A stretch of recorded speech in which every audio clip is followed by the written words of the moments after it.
Mallesham metro 8am 23 చిత్రాల దర్శకుడు Raj are censor board తీరుపై తీవ్ర అభ్యంతరం వ్యక్తం చేశారు. మార్గదర్శకాలకు విరుద్ధంగా సెన్సార్ బోర్డు సినిమాల పట్ల వివక్ష చూపుతోందంటున్న రాజ్ తన 23 చిత్రానికి అనేక ఇబ్బందులు పెట్టారని ఆరోపించారు. సామాజిక బాధ్యతతో మల్లేశం లాంటి చిత్రాన్ని తీసిన తనకు గతంలో ప్రభుత్వాలు ప్రోత్సహించి భుజం తడితే చెప్పులరిగేలా తిరిగినా ఈ ప్రభుత్వంలోని అధికారులు పట్టించుకోవటం లేదని ఆవేదన వ్యక్తం చేశారు. ప్రభుత్వాలు చేయలేని పనిని ఫిల్మ్ మేకర్గా తాను చేసి చూపిస్తే గుర్తించడం లేదని వాపోతున్న దర్శకుడు రాజ్ ఆర్తో మా ప్రతినిధి సతీష్ ప్రత్యేక ముఖాముఖి.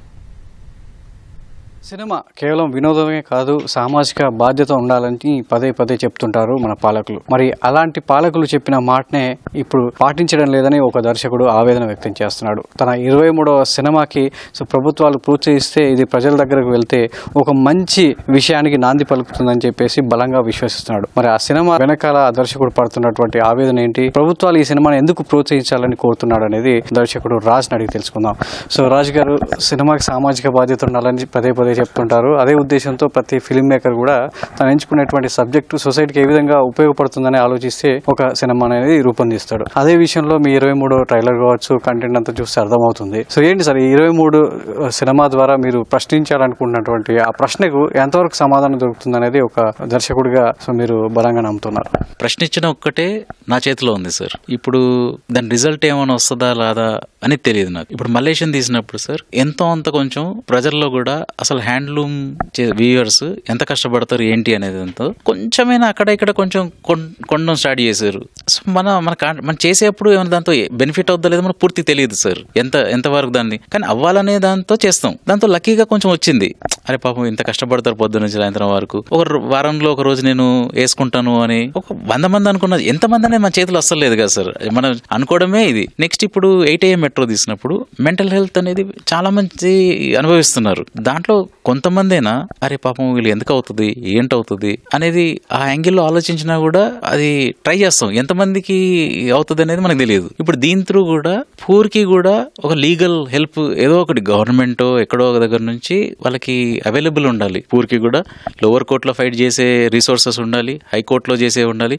ఎందుకంటే ఒకటికి ఉంది, పవర్ ఉంది, అన్ని ఉన్నాయి, డబ్బులు ఉన్నాయి, చేయగలుగుతున్నారు. మీద లేని వాడికి కూడా గవర్నమెంట్ ఏదో ఒక విధంగా లీగల్ సెల్లో ఏదో చేసేసి వాళ్ళకి ఎక్కడికి వెళ్ళాలి తెలియదు, లీగల్ సెల్ తెలియదు, వాళ్ళకి రైట్స్ ఏంటి తెలియదు. సో దీనికి గవర్నమెంట్ జాబ్ అది. సో చేస్తారేమో అనేది ఒక ట్రై సార్, అవుతుందా లేదా అనేది తెలియదు. చట్టం అందరికి సమానంగా వర్తించట్లేదు. సో మరి న్యాయం సంగతి ఏంటనేది మీ ప్రశ్న. సో మరి ఈ 2 వైరుధ్యాలు ఉన్నాయి. సో చట్టం సమానంగా వర్తిస్తుందా, న్యాయం దొరుకుతుందా అనేది మీ 2 ప్రశ్నలు ఈ సినిమా ద్వారా సమాజానికి కావచ్చు, ప్రభుత్వానికి వేస్తున్నారు. సో ఎలాంటి సంస్కరణ ఈ సినిమా ద్వారా రావాలని మీ ఆకాంక్ష? ఆ ఫ్రీ లీగల్ సెల్ అనేది గవర్నమెంట్ తరఫు నుంచి ఒక ఫండ్ ఉండాలి. ఎవరికైతే లాయర్స్ తెచ్చుకోలేరు వాళ్ళకి గవర్నమెంట్ తరఫు నుంచి మంచి లాయర్స్, ఏదో లాయర్స్ చేస్తే మళ్ళీ వీళ్ళు ఓడిపోతారు కదా సార్. కాంపిటెంట్ లాయర్స్ ని కొంతమంది నిన్న ఫ్రీ టైం తీసుకుని వీళ్ళకి కేటాయించేలాగా ఉండాలి, ఎవరికైతే డబ్బులు లేవు. బట్ దీనికన్నా ఇంకొక ఇంపార్టెంట్ మనం చేసింది ఏంటంటే ప్రిజన్స్ లో చాలా మంచి వర్క్ చేస్తున్నారు ప్రిజన్ అఫీషియల్స్, సైకాలజిస్టులు, వీళ్ళంతా. అదాన్ని ఇంకా మనం ప్రోత్సహించాలి. ఎందుకంటే దాంతో మనకి సొసైటీయే బెనిఫిట్ అవుతాం, మనమందరం బెనిఫిట్ అవుతాం. ఈ జైల్లో వెళ్ళిన వాళ్ళు మారిపోయి వస్తే మనమే దాంతో బెనిఫిట్ అవుతాం. కాబట్టి ప్రభుత్వం, ప్రజలు అందరం దాన్ని ఎంకరేజ్ చేయాలి. దాంతో సొల్యూషన్ అంటే ఇప్పుడు 1,00,000 మంది ఉన్నారు అనుకోండి సార్, ఈ ఇన్స్పిరేషన్ వీటితోటి 100 మంది మారినా మనకి బెనిఫిటేగా, ఒక్కరు మారినా మనకి బెనిఫిటే కదా. సో తీసినప్పుడు మనం అది ఆ క్యాల్కులేషన్ చేయలేము సార్. అవుతే బాగుంటుంది అనే దాంతో వెళ్తాం. ఇంకా అది అదృష్టం, మన ప్రోడక్ట్ బాగుండాలి, అందరు సహకరించాలి, గవర్నమెంట్ కానీ వాళ్ళు కానీ వీళ్ళు కానీ, అప్పుడు ఛాన్స్ అయితే ఉంది సార్, నమ్ముతున్నా. బట్ ఎంత అవుతుందా లేదా అనేది ఇంకా మన ప్రోడక్ట్ కూడా బాగాలేకపోతే మళ్ళీ వెళ్ళదు సార్. ఎందుకంటే ప్రోడక్ట్ కూడా కరెక్ట్ గా ఉండాలి కదా, దానికి మళ్ళీ అందరు సహకరించాలి. ఎన్ని కాంబినేషన్స్ అవుతే ఛాన్స్ అయితే ఉందని నమ్ముతున్నా. ఇంత బలంగా మీరు ప్రభుత్వం ఈ సినిమాని ప్రోత్సహించాలని కోరుకుంటున్నారు కదా. సో అంత ప్రోత్సాహం వెనుక వస్తే, ఆ ప్రోత్సాహం లభిస్తే ఈ సినిమా ద్వారా వచ్చే ఫలితం ఎలా ఉంటుంది? ప్రోడక్ట్ బాగాలేకపోతే ఎవరేం చేయలేరు. కానీ ప్రోడక్ట్ బాగుండి, ఇప్పుడు మీరు మధ్యప్రదేశ్, మహారాష్ట్ర ఇట్లాంటివి సినిమాలు చూడండి మీరు, దానికి కొంచెం నలుగురు చూసే ఛాన్స్ ఉన్నప్పుడు దాని గవర్నమెంట్ వచ్చేసి మేము దీనికి ట్యాక్స్ బెనిఫిట్ ఇస్తున్నాము, దీనికి బాగుంది సినిమా, దీనికి చేస్తున్నాం అన్నప్పుడు మీరు చూడండి నెక్స్ట్ డే దాన్ని ఇంటూ 10 times ఎక్కువ మంది చూస్తారు. ఎందుకంటే పవర్ఫుల్ పీపుల్ ఒక స్టేట్మెంట్ ఇచ్చినప్పుడు ప్రెస్ క్యారీ చేస్తుంది, వాళ్ళు చెప్పినప్పుడు ప్రజలు వింటారు, అరే దీంట్లో ఏదో ఉండాలి కదా ఇచ్చినప్పుడు అని. సో ప్రోడక్ట్ బాగాలేకపోతే మాత్రం ఏ గవర్నమెంట్ గానీ, ఎవరు ప్రెస్ గానీ, మీడియా ఎవరేం చేయలేరు సార్. బాగుండి ఇట్లాంటి ప్రోత్సాహం వస్తే ఇట్లాంటి సినిమాలు ఒక 5గురే చూస్తారు అనుకుందాం, అప్పుడు 500 మంది చూస్తారు. ఆ బెనిఫిట్ అయితే ఉంటుంది. ఇదేమి 100 కోట్ల సినిమా అయిపోయి అట్లాంటివి ఏం జరగవు సార్. బట్ జరిగే ఎంతో నలుగురు చూసే బదులు 40 మంది చూస్తారు. సో ఇలాంటి సినిమాల్ని ప్రోత్సహించాల్సిన అవసరం ఎఫ్డీసీకి ఉంటుంది. సో ఫిల్మ్ డెవలప్మెంట్ కార్పొరేషన్ ఉన్నదే సో మంచి సినిమాలను ప్రోత్సహించాలి, అలాంటి విషయాల్ని ప్రభుత్వం దృష్టికి తీసుకెళ్లాలనేది ఎఫ్డీసీ పాత్ర. మరి మీ సినిమా విషయంలో ఎఫ్డీసీని ఎంతవరకు అప్రోచ్ అయ్యారు? ఎఫ్డీసీ చైర్మన్ దిల్ రాజు గారు ఏమన్నారు? నేను దిల్ రాజు గారితో ఎప్పుడు కలలేదండి. బట్ అక్కడ మిగతా స్టాఫ్ అందరితో నేను లాస్ట్ ఒక 3 నెలల నుంచి సంథింగ్ తిరుగుతూనే ఉన్నా. అంటే నేను అన్నాను కదా సార్, ఇది ఎవరు చెయ్యొద్దని కూడా ఉండదు, కానీ ఏంటంటే ఒక పాలసీ ఉండదు దీన్ని చెయ్యాలంటే ఎట్లా చెయ్యాలి అని. కానీ అక్కడే కదా సార్, అక్కడే కొంతమంది ఏంటంటే ఇప్పుడు నేను ప్రిజన్ ఎఫిషియన్స్ గురించి చెప్పాను, వీకే సింగ్ అని. అతను కూడా అప్పుడు పాలసీ లేదు. అతను ముందు డీజీ లాగా వీళ్ళందరూ నేరం చేసి వచ్చారు పడుంటారులే అని అనుకోవచ్చు. బట్ ఒక్క పర్సన్ అతని పని కాకుండా కూడా సైకాలజిస్ట్ ని తెస్తే ఎట్లా ఉంటది అని ఎక్స్ట్రా ఆలోచించాడు. అతని జాబ్ కాదు అది. అతను కూడా తిని కూర్చొని అంతే అందరు ముందులాగా చేసేవాళ్ళు ఉంటే అంతే ఉండేది. కానీ ఒక్క పర్సన్ నా జాబ్ కాకుండా కూడా ఎక్కువ ఆలోచిస్తాను, ఎక్కువ కష్టపడతా అన్నప్పుడు ఎంత ఫలితం వచ్చింది చూడండి. ఒక్క పర్సన్ చేపట్టి అతను బీనా గారు అనే ఒక ఆమెను తీసుకొచ్చారు, వాళ్ళకి డబ్బులు ఇచ్చారు. డబ్బులు ఎంత కష్టం ఉంటాయి సార్ వాళ్ళందరికీ. డిపార్ట్మెంట్లు ఏ డిపార్ట్మెంట్కైనా తక్కువే ఉంటాయి. దాంట్లోనే ఏదో చేసేసి ఈమె తీసుకోవద్దు డబ్బులు, కానీ వాలంటీర్స్ ఉంటారు. వీళ్ళని ప్రిజన్ కూర్చోబెట్టాలన్న వాలంటీర్స్కి అయితే ఎంతో కొంచెం ఇవ్వాల్సి వస్తుంది. సో ఇవన్నిటికీ ఒక పర్సన్ విజన్ చూడండి, ఒక వీకే సింగ్ గారి విజన్, అది నేను ఈ సినిమాలో చూపించబోతున్నా. ఒక్క అఫీషియల్ నార్మల్ పని చేసేదానికన్నా ఎక్కువ చేస్తే ఎన్ని వండర్స్ చేయగలుగుతారు అనేది వీకే సింగ్ సార్ ఒక ఎగ్జాంపుల్. అట్లా గవర్నమెంట్ కూడా ఇన్ని లక్ష పనులు ఉంటాయి పాపం వాళ్ళకి, దాంట్లో కూడా ఒక స్టెప్ వాళ్ళు చేసేదానికన్నా ఎక్కువ చేస్తే ఎన్నో మార్పులు, ఎంతో హెల్ప్ చేయొచ్చు అందరికి. నేను ఒకటి ఏంటంటే గవర్నమెంట్ చేయాల్సిన పని నేను చేశాను. సో అప్పుడు గవర్నమెంట్ రెస్పాన్సిబిలిటీ అది దీన్ని ఎంకరేజ్ చేయడం అనేది. అంటే అది దీంట్లో ఈ మూవీలో కొంచెం హక్కుతో అడుగుతున్నా, ఎందుకంటే అది గవర్నమెంట్ చేయాల్సిన జాబ్ ఇది. సో అది మనం చేసినప్పుడు ఏంటంటే అరే మనం చేయాల్సింది చేసాడు కాబట్టి ఒక మెట్టు ముందుకు రావాలి. నేను 1,00,000 మెట్లు వేసాను బతిమలాడడానికి, ఒక మెట్టు ముందుకు రావాలి వాళ్ళు. అంటే సెన్సార్ బోర్డు విషయంలో కూడా ఈ వైరుధ్యాన్ని ఎదుర్కొన్నారని నాకు మాటల్లో అర్థమైంది. సో మీ సినిమాలో ఏదైతే ప్రశ్నిస్తున్నారో చట్టం అందరికీ సమానంగా వర్తించడం లేదన్నట్టు, సెన్సార్ బోర్డు విషయంలో అన్ని సినిమాలకి గైడ్లైన్స్ అనేది ప్రాపర్గా వర్తించడం లేదని చెప్పేసి ఒక సద్విమర్శ చేయడం జరిగింది. ఎందుకు సార్ అది? ఎగ్జాక్ట్లీ అండి. ఇప్పుడు అందరు గైడ్ లైన్స్ అని పెట్టారు అక్కడ. ఫస్ట్ ఆఫ్ ఆల్ ఏంటంటే ఆ గైడ్ లైన్స్ ఎక్కడున్నాయో ఎవరికి తెలియదు. 3I అని ఉంటుంది. 3I అంటే ఏంటి? మీరు ఒక షీట్లో 3I అని ఇచ్చారంటే 3I అనేది ఈ వెబ్సైట్లో ఇక్కడ ఉందని అక్కడ రాయాలి. మీకు నేమి మొత్తం రాయలేము, ఇక్కడ 3I అని రాస్తాం. ఇది వెబ్సైట్ లింక్. ఇక్కడికి వెళ్తే మీ గైడ్ లైన్స్ ఒక PDF డాక్యుమెంటో ఏదో ఉంటుంది, మీరు వెళ్ళి ఎత్తుక్కోవాలని ఉండాలి. అది లేదు ఫస్ట్ ఆఫ్ ఆల్. సో ఇది ఎవరు ఎందుకు అడగలేదు అనేది నాకు తెలియదు. సెన్సార్ అనేది ఇన్ని సంవత్సరాల నుంచి ఉంది. ఈ 3I 4I అంటే ఎక్కడ ఉంటాయి అనేది ఇప్పుడు వరకు ఇన్ని 100 సంవత్సరాలు అయిపోయినట్టుంది. ఈ రూల్స్ ఎవరు పెట్టారు ఏమో పెట్టారు ఒకరు కూడా అడగలేదు.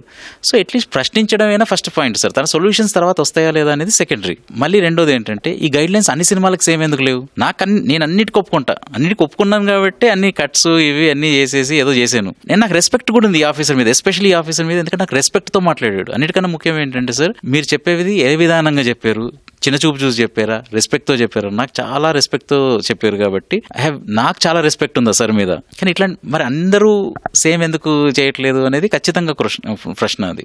ఈ కథ విషయంలో సెన్సార్ బోర్డు సూచించినటువంటి కట్స్ వల్ల సో కథ మీద ఎలాంటి ప్రభావం చూపింది? నేను అది సాకుగా తీసుకొని ఇప్పుడు సపోజ్ ఇది ఫ్లాప్ అవుతే సెన్సార్ ఫ్లాప్ అయిందని మాత్రం అనను సార్. ఇది సపోజ్ బాలేదు అని రివ్యూ వచ్చింది అనుకుందాం, ప్రజలైనా ఆడియన్స్ అయినా క్లియర్గా ఏం చెప్తున్నానంటే ఈ సెన్సార్ వల్ల కాదు అది. అంటే ఆ సాకు వాడుకొని బాగాలేకపోతే అసలు నా సినిమా సూపర్ ఉండింది, సెన్సార్ వాళ్ళు అది ఇది చేసినందుకు ఇప్పుడు సినిమా ఫ్లాప్ అయింది అనేది అట్లాంటి ఎక్స్క్యూజ్ యూజ్ తెలుసుకోలేదు నేను. ఎందుకంటే చాలా మంది అది యూజ్ కూడా చేసుకుంటారు కదా, ఆ సినిమా చాలా బాగుండింది వాళ్ళు కట్ చేసినందుకు. అది కాదు సార్ రీజన్. కాకపోతే మీకు ఒక బేబీ లాగా ఉన్నప్పుడు కొంచెం కలర్ బ్లాక్ అండ్ వైట్ చేసేయండి, తర్వాత ఇయరే పెట్టండి, మిగతావి పెట్టొద్దు.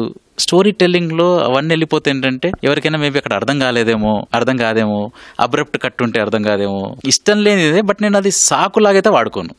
నాకు నచ్చలేదు, ఐఎమ్ అన్హ్యాపీ అనేది వ్యక్తం చేసేసాను. బట్ ఫ్లాప్ అవుతే మాత్రం అది నేను సాకుగా మాత్రం వాడుకోను.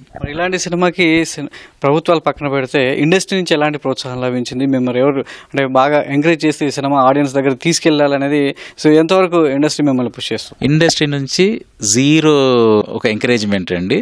బట్ నేను ఎక్స్పెక్ట్ చేయట్లేదు, ఎక్స్పెక్ట్ చేయడం కూడా తప్పు. ఎందుకంటే ఇండస్ట్రీ ఎట్లా ఉంటుంది అంటే నేను తప్పే, అది న్యాచురల్. అది అంటే ఒక డైరెక్టర్ ఉన్నాడు అనుకుందాం, ఫేమస్ డైరెక్టర్, అతన్ని దాన్ని ట్వీట్ చేస్తే మిగతా వాళ్ళందరూ ఎందుకు చేస్తారంటే ఐదర్ వాళ్ళకి దానికన్నా ముందు పనిచేయడం చేసిన ఉంటుంది, లేదా ఈ డైరెక్టర్ తో మంచి రిలేషన్షిప్ ఉంటే రోల్ వస్తుందని అంటారు. అందుకనే వాళ్ళు ఒకరికొకరు చేసుకుంటారు. నేను నీకు హెల్ప్ చేస్తాను, నువ్వు నాకు హెల్ప్ చేస్తా అనేది ఈ ట్వీట్లు ఇదంతా ఉంటుందండి. మనం వెళ్ళి ఇప్పుడు చూడండి నచ్చిందని చేయరు. వాళ్ళు చేయకపోయినా వాళ్ళది జాబ్ కాదండి. అది ఎవరైనా వస్తే వాళ్ళ మంచితనమే కానీ నేను కంప్లైంట్ చేయలేను. అంటే ఇప్పుడు ఇండస్ట్రీ ఎందుకు సపోర్ట్ చేయాలి, ఇట్లాంటి సినిమాలు చెయ్యరు, వాళ్ళు చేస్తారని అనుకోలేదు. ఎవరైనా అసలు అందరిలో ఎవరో ఒక్కరు వచ్చేసి ఇది బాగానే ఉంది మాట్లాడితే మాత్రం నేను వాళ్ళకి బి థ్యాంక్ఫుల్ టు దెమ్. కానీ ఎందుకు చేయట్లేదని మాత్రం ప్రశ్నించిన, ఎందుకంటే వాళ్ళు చేయాల్సిన అవసరం కూడా లేదు, వాళ్ళకి చెయ్యరు కూడా, అది క్లారిటీ ఉంది. ఎందుకంటే అది ఒక్కొక్కరికొకరు బెనిఫిట్ అయ్యేవి చేసుకుంటారు. ఇప్పుడు ఒక హీరోయిన్ ఉంది అని అంటే ఇంకొక డైరెక్టర్కి నెక్స్ట్ ఛాన్స్ నెక్స్ట్ మూవీలో ఉందంటే అప్పుడు అరే ఈ మూవీ బాగుంది అది ఇదని వాళ్ళు ప్రీ రిలీజ్ ఈవెంట్కి వస్తారు, ఇది చేస్తారు. నేను యాక్చువల్గా ఒక చిన్న ప్రీ రిలీజ్ ఈవెంట్ చేద్దాం అనుకుంటే నాకు ఎక్కువ గెస్ట్ దొరకలేదు. నాకు ఏ గెస్ట్ దొరకనందుకు నేను ఇంకా నేనే రిలీజ్ అవసరం లేదులే అనుకుని క్యాన్సిల్ చేసుకున్నాను. ఈ మూడో సినిమా ఎంతవరకు మీకు ఒక ఫిల్మ్ మేకర్కి సంతృప్తినిచ్చింది? మీరు అనుకున్న పాయింట్ పూర్తి స్థాయిలో సినిమా ద్వారా నా వర్క్ నేను పూర్తి చేసిన సంతృప్తి అయితే ఉందా? సార్ నాకు 100% సంతృప్తి ఉంది. ఇప్పుడు ఇది రేపొద్దున హిట్ అయినా అదే సంతృప్తి ఉంటుంది, నాకు ఫ్లాప్ అయినా అదే సంతృప్తి ఉంటుంది. ఎందుకంటే నేను నాకున్న రీసోర్సెస్ కెపాసిటీతో నేను ఈ సినిమా చాలా ఇంతే చూసుకున్నా. నా అదృష్టం మంచి యాక్టర్స్ దొరకడం, కష్టాలు చాలేని, బట్ ఇక్కడ నుంచి నా మైండ్లో నేను అనుకున్న దానికన్నా చాలా బెటర్ ఉంది. సో ఈ సాటిస్ఫాక్షన్ నాకు ఆల్రెడీ వచ్చేసింది సార్. ఇంకా ప్రోడక్ట్ బాగుండి నేను అన్నట్టు ఫస్ట్ ప్రిజెన్స్ లో ఈగేసి కొంతమంది చూస్తే ఇంకా కొంచెం సంతృప్తి పెరుగుతుంది. 13 నుంచి 25 వాళ్ళు ఎవరైనా చూసి అరే ఇంత క్రైమ్ చేస్తే మన జీవితాలు నాశనం కాకుండా మనం ఎంతమంది చేసే ఛాన్స్ ఉంటుంది. జస్ట్ ఒక ఎగ్జాంపుల్ సార్, ఎవరైనా చూసిన వాళ్ళు అమ్మో నేను తాగి మాత్రం నడపనని ఒక అబ్బాయి అనుకున్నాడు అనుకుందాం సార్ 13 to 25 లో. ఎందుకంటే వెళ్ళి నేను ఎవరినైనా యాక్సిడెంట్ చేయొచ్చు ఒక్కడే అనుకున్నాను అనుకుందాం, అది డబుల్ సంతృప్తి. ఇది కాకుండా ఇంకా నలుగురు చూసేసి కొంతమంది చూసారు అనుకుందాం, ఓటీది చూసినందుకు ఓటీటీ అది మూడోది. సో నాకు ఆ మూడోది రాకపోయినా ఈ రెండోది వస్తుంది, రెండోది రాకపోయినా ఒకటి వస్తుంది. ఇదేం లేకపోయినా నాకు ఆల్రెడీ సంతృప్తి ఉంది సార్. నేను అనుకున్న దానికన్నా బెటర్ ప్రోడక్ట్ వచ్చింది కాబట్టి. సో నెక్స్ట్ సినిమాకి సో ఎట్లా ప్లాన్ చేసుకుంటున్నారు? సో ఇప్పుడు ప్రతిసారి ఒక సొసైటీకి సంబంధించినటువంటి సామాజిక బాధ్యత ఒక కథాంశం ఎంచుకున్నప్పటికీ దాన్ని తెర మీదకి తీసుకురావాలి, ఆడియన్స్ ముందుకు తీసుకురావాలంటే చాలా ఇబ్బందులు ఎదురవుతున్నాయని మీ మాటల్లో అర్థమవుతుంది. మరి నెక్స్ట్ సినిమా విషయంలో రాజ్ గారి ఆలోచన ఏ విధంగా మారుతుంది ఈ అనుభవాలను దృష్టిలో? సార్ ఈ అనుభవాల దృష్టి పెట్టుకుని అసలు నాకు ఏ సినిమా మళ్ళీ చేసే అంటే ఎనర్జీ లేదు, ఇప్పుడు ఇంట్రెస్ట్ కూడా లేదు సార్. అంటే ఏదైనా బ్రిలియంట్ ఐడియా వచ్చి ఇక్కడ ఎవరు చెప్పట్లేదు అంటే ఇప్పుడు మల్లేశం సార్ది అక్కడే ఉన్నారు, కొన్ని సంవత్సరాల నుంచి ఉన్నారు, కానీ ఎవరు చెప్పట్లేదు స్టోరీ. అందుకని నేను చెప్పాను మెంటల్ హెల్త్ మీద ఎవరు మాట్లాడలేదు. డబ్బులు రావు అనేది కూడా ఒకటి ఉంటుంది. అందుకని వాళ్ళు కూడా ఏం పిచ్చోళ్ళేం కాదు కదా సార్, ఎందుకు పట్టుకోలేదు అంటే అట్లాంటి సబ్జెక్ట్ డబ్బులు రావు కావచ్చు అని పట్టుకోరు. ఇప్పుడు ఇన్సిడెంట్స్ అన్ని అందరికి తెలిసిన ఇన్సిడెంట్సే ఉన్నాయి. సో ఎవరు చెప్పలేదు ఈ స్టోరీ, అందుకని నేను చెప్పాను. సో అట్లాంటిది ఎవరు చెప్పని ఐడియా ఏమన్నా ఉంటే అప్పుడు ఏమైనా ఆలోచిస్తాను సార్. కానీ ప్రస్తుతం మాత్రం అసలు ఏం ఐడియా లేదు, అంటే చేయాలని ఇంట్రెస్ట్ లేదు, ఐడియా కూడా లేదు. ఆల్ ది బెస్ట్ రాజ్ గారు. సో ఇది దర్శకుడు రాజ్ గారు చెప్పినటువంటి విషయాలు. సో ప్రభుత్వాన్ని ఒక హక్కుగా ఈ సినిమాను ప్రోత్సహించాలని కోరుతున్నాను. ప్రభుత్వాలు పాలకులు చేయని అంశాన్ని ఒక సామాజిక బాధ్యతగా తాను ఈ సినిమా ద్వారా చెబుతున్నానని చెప్పేసి రాజు గారు చెప్తున్నారు. కెమెరామెన్ శ్రీధర్తో సతీష్, ఈటీవీ న్యూస్, హైదరాబాద్.